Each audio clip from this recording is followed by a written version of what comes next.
P James, പുതിയ വിവരങ്ങൾ, ഈ സമാധാന പ്രേമികളായ ഞങ്ങൾക്ക് ആശ്വാസം പകരുന്ന എന്തെങ്കിലും വിവരങ്ങൾ പശ്ചിമേഷ്യയിൽ നിന്നുണ്ടോ? അതാണ് ആദ്യം. ഇപ്പോഴത്തെ അവസ്ഥയിൽ സമാധാനം നൽകാൻ പ്രത്യേകിച്ചൊന്നുമില്ല. യുദ്ധവും സമാധാനവും എന്നാ പറയുന്നത്. യുദ്ധം നടക്കുകയാണ്, സമാധാനം പിന്നാലെ വരും. വിജയകുമാർ, എന്തായാലും ഒരു കാര്യം വരുന്നത്, നമുക്ക് താല്പര്യമില്ല. യുദ്ധത്തിന് മുമ്പാണ് സമാധാനം. അല്ല, ഒരു കാര്യം, യുദ്ധത്തിന് മുമ്പ് സമാധാനം ഉണ്ടായിരുന്നു. ഒരു കാര്യം മനസ്സിലാക്കുക, ഇപ്പോ അമേരിക്കൻ പ്രസിഡന്റ് ഡൊണാൾഡ് ട്രംപ് ഇന്നലെ രാത്രി മുതലേ പറയുന്നുണ്ട്, I may do it, I may not do it. ഞാൻ ചെയ്യാം, ചെയ്യാതിരിക്കാം, അതായത് ഇറാനിൽ കയറി ആക്രമിക്കുന്നത് സംബന്ധിച്ച്. പക്ഷെ കാര്യങ്ങളൊന്നും അത്ര അനുകൂലമല്ല. കാരണം അമേരിക്കയുടെ യുദ്ധവിമാനങ്ങൾ മുഴുവൻ ഇസ്രായേലിൻ്റെ ഇറാൻ്റെ അടുത്തേക്ക് പറന്നുകൊണ്ടിരിക്കുകയാണ്. 2 വിമാനവാഹിനി യുദ്ധക്കപ്പലുകൾ ഏതാണ്ട് അടുത്ത് എത്തിക്കഴിഞ്ഞു.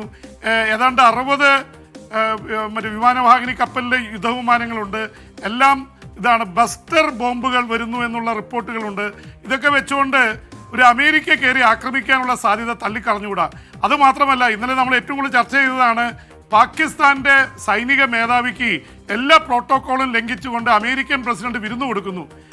ഇന്ത്യയുടെ പ്രധാനമന്ത്രിയെ ഇവിടെ വെച്ച് കാണുമെന്നൊക്കെ പറഞ്ഞിരുന്നു. G7 രാഷ്ട്രങ്ങൾ അവിടെ വെച്ച് കണ്ടിരുന്നില്ല. പിന്നീട് ഫോണിൽ വിളിച്ച് കഴിയുമെങ്കിൽ ഈ അമേരിക്ക വഴിക്കൊന്ന് കടന്നു പോകൂ എന്ന് ട്രംപ് പറഞ്ഞു. പക്ഷേ കേറിക്കോളാൻ ഈ പ്രോട്ടോക്കോളിൽ ഒരിക്കലും ഇല്ലാത്തൊരു പരിപാടിയാണ്. മുൻകൂട്ടി തീരുമാനിച്ച് ചർച്ച ചെയ്ത് ഉദ്യോഗസ്ഥലത്ത് ചെയ്യുന്ന എത്രയോ മാസം കൊണ്ടാണ് ഒരു വിസിറ്റ് നടക്കുന്നത്. പോണ വഴിക്ക് കാനഡയിൽ നിന്ന് തൊട്ടടുത്ത രാജ്യമല്ല, ഇവിടെ വന്ന് ഭക്ഷണം കഴിച്ച് പൊക്കോ എന്നുള്ള രീതിയിലാണ്. ട്രംപിന് ഇതൊന്നും ബാധകമല്ല. പക്ഷേ ഇന്ത്യൻ പ്രധാനമന്ത്രി അത് നിഷേധിച്ച് നന്നായി. ഇല്ലെങ്കിൽ പാകിസ്ഥാൻ സൈനിക മേധാവിക്ക് കൈയും കൊടുത്ത് അവിടെ നിന്ന് ഭക്ഷണം കഴിക്കേണ്ടി വന്നത്. കാരണം അങ്ങനെ ഒരു സംഭവം ഇല്ല. സാധാരണ രാഷ്ട്രപതിമാര് പ്രസിഡന്റുമാരെയാണ് കാണുന്നത്.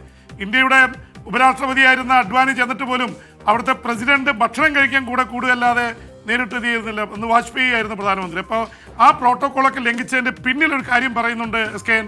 അതിന് പ്രധാനമായിട്ട് പറയുന്നൊരു വാദം പാകിസ്ഥാന്റെ സൈനിക താവളം ഉപയോഗിച്ച് ഇറാനിലേക്ക് അടിക്കാൻ വേണ്ടിയാണ് എന്ന് പറഞ്ഞു. കാരണം പാകിസ്ഥാൻ നേരത്തെ മുതലേ അമേരിക്കയുടെ സഖ്യകക്ഷിയായിരുന്നാണ്.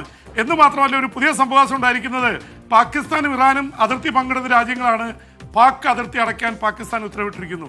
ഇനി ആരും ഇറാനിലേക്ക് പോകരുത്, അതിർത്തി അടയ്ക്കുന്നു. എന്ന് വെച്ചാൽ പാകിസ്ഥാൻ എന്തോ തീരുമാനിച്ചുറച്ച പോലെയാണ്. അസീം മുനീറിനെ സംബന്ധിച്ചിടത്തോളം സേനാ മേധാവിക്ക് അവിടുത്തെ ട്രംപിന്റെ മക്കളുമായി മുനീറിന്റെ മക്കൾക്ക് ബിസിനസ് ഉണ്ടെന്ന് പറയുന്നത്. എന്തായാലും അവർ തമ്മിലുള്ള ബന്ധം ഗാഢമാണ്. അപ്പോൾ ഇതിനിടയിലാണ് ഇന്ത്യയുടെ എതിർപ്പിനെ അവഗണിച്ചുകൊണ്ട് തന്നെ ഈ പാകിസ്ഥാൻ ഇപ്പോൾ കൂട്ടുപിടിച്ചിരിക്കുന്നത്.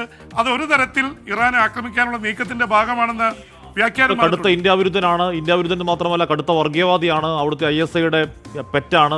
ഇന്ത്യക്കെതിരെ എന്ന് പറഞ്ഞാൽ എല്ലാ അർത്ഥത്തിലും വൃത്തിയോട് പറയുന്ന ഒരു മനുഷ്യനാണ്. അയാളുമായി ട്രംപ് കൂടിയിരുന്നിട്ടുണ്ടെങ്കിൽ പറയുന്നത് നല്ലതല്ല. ട്രംപ് നല്ലതല്ലായിരിക്കും. ട്രംപിനെ സംബന്ധിച്ചിടത്തോളം നല്ലതാണ്. ട്രംപിന് അങ്ങനെ പ്രത്യയശാസ്ത്രമൊന്നുമില്ല. മറ്റേ വിജയിക്കണമെങ്കിൽ ഭീകരവാദിയെ കൂട്ടണമെങ്കിൽ ഭീകരവാദിയെ കൂട്ടും. ഇന്ത്യക്കെതിരായി അത് കഴിഞ്ഞിട്ട് ഇന്ത്യൻ പ്രധാനമന്ത്രിയായിട്ട് സംസാരിച്ചപ്പോഴെന്താ പറഞ്ഞത്, ഞങ്ങൾ തമ്മിൽ വ്യാപാരം നടത്തും. അപ്പോൾ ഇന്ത്യയായിട്ട് വ്യാപാരം നടത്തും, സൈനികമായിട്ടുള്ള ഇതിനു വേണ്ടി പാകിസ്ഥാനെ ഉപയോഗിക്കും. ആരുപയോഗിക്കാൻ പറ്റുന്നു അവരെ ഉപയോഗിക്കുക എന്നുള്ള ഒരു പ്രാക്ടിക്കൽ തന്ത്രമാണ്. അതിനപ്പുറത്തേക്ക് ട്രംപിന് പ്രത്യേകിച്ചൊന്നുമില്ല. ട്രംപ് ഇപ്പോൾ പറയുന്നത് ഞങ്ങൾ അവിടെ അടിക്കും, അടിക്കാതിരിക്കാം, അതിനുവേണ്ടി ഭീഷണിപ്പെടുത്തിക്കൊണ്ടിരിക്കുകയാണ്. അപ്പോൾ ചർച്ചയ്ക്ക് തയ്യാറാണെന്ന് ഇറാൻ പറഞ്ഞിട്ടുണ്ട്. അതിനിടയിൽ വല്ലാത്ത ആക്രമണം നടന്നുകൊണ്ടിരിക്കുകയാണ്. ഫത്ത-1 എന്ന ഹൈപ്പർസോണിക് മിസൈല് പ്രയോഗിച്ചിരിക്കുന്നു വീണ്ടും ഇറാൻ. വലിയ നാശനഷ്ടങ്ങൾ ഇസ്രായേലിൽ ഉണ്ടായിട്ടുണ്ടെന്നാണ് ബോധ്യപ്പെടുന്നത്. പലരും ഇപ്പോൾ സംഭവിച്ച കാര്യങ്ങൾ പുറത്തുവിടുന്നില്ല. വിഷ്വൽസൊക്കെ രാജ്യത്തിൻ്റെ ഉള്ളിൽ നിന്ന് വരുമ്പോഴാണ് ബോധ്യപ്പെടുന്നത്. അതുപോലെ തന്നെ ഇറാൻ്റെ മേൽ വലിയ ആക്രമണം നടന്നിട്ടുണ്ട്. ഇറാൻ്റെ ഇന്റേണൽ സെക്യൂരിറ്റി സെന്റർ, ദേശീയ സുരക്ഷാ കേന്ദ്രം ആക്രമിച്ച് തരിപ്പണമാക്കിയിരിക്കുന്നു ഇസ്രായേൽ. കൊല്ലപ്പെട്ടവരുടെ സംഖ്യ 600-ലേറെ എത്തിയിട്ടുണ്ട് SKN. അതുകൊണ്ട് തന്നെ ഇത് മാത്രമല്ല, ആണവ ആയുധമായിട്ട് ബന്ധപ്പെട്ട സെൻട്രിഫ്യൂഗൽ സിസ്റ്റം, അതുപോലെ തന്നെ മിസൈൽ മാനുഫാക്ചറിംഗ് സെന്ററുകളൊക്കെ തകർത്ത് കളഞ്ഞിട്ടുണ്ട്. ഇതിനിടയിൽ അമേരിക്കയ്ക്ക് ഭീഷണിയുമായി റഷ്യയും ചൈനയും രംഗത്ത് വരുന്നു.